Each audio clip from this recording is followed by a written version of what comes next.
What happens now that these bills have been moved out of committee? Can language be revised? And how can the public give further input? Basic, but important. Anyone want to tackle it? Dan, I'd be happy to share the process since I'm still very much engaged in that process. The bills are sitting on respectively the House or Senate calendar, depending on where the origination of the bill came from. House bill goes to the House, the Senate bill goes to the Senate.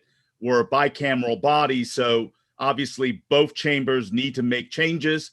But before the bill is voted in the respective originating chamber, it can go through significant language changes. We can substitute language. There's even been a factor where Danielle brought up dummy bills, two of which that are being used as potential vehicle for a strike all, where we can create an entirely new zoning policy that encompasses a lot of the compromises and use that as a compromise. So these bill numbers you may be hearing may not be applicable for a comprehensive bill that may come forth.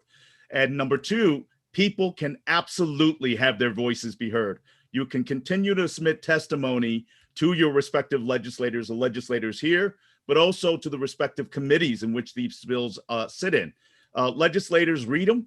Legislators actually take the input, and it's important. So there is still a long way to go. And in fact, I think a lot of the recent papers say right now we're at the midway point. We're heading toward the home stretch. So for people who want to have their voices be heard, their concerns addressed, feel free to send them to all of us in this delegation, and I'm eager to hear them. Great. I hope that helps. Absolutely.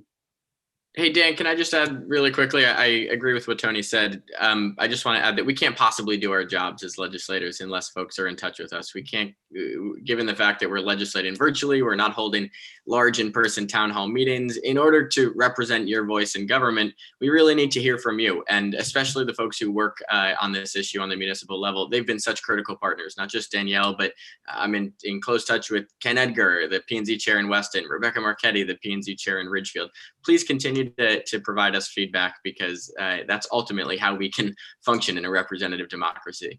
Great. And, can I add one thing, Dan? Because I try to educate the public all the time about government, because it's very mysterious until you get there. And I think it's very important to underscore that things can change up until the last minute. So you have to stay on top of your advocacy. I know it is hard to track these bills sometimes because the numbers can change, but for us, an educated population is the most helpful. And I'll also just throw out, this is just me. I've been very vocal for a very long time about my feeling about these bills.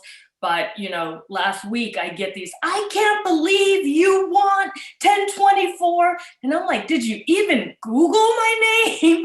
So I think it's important when you advocate, remember, we are actually real people.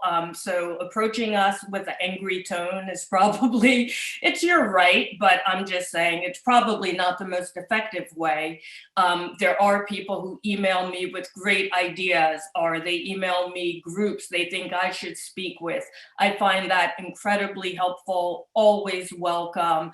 Definitely submit testimony when it's asked of you, but just try to remember we're actually real people, and even someone like me who wants to be on the side of people who had a lot of, I thought, valid concerns about this bill, being treated with respect goes a long way.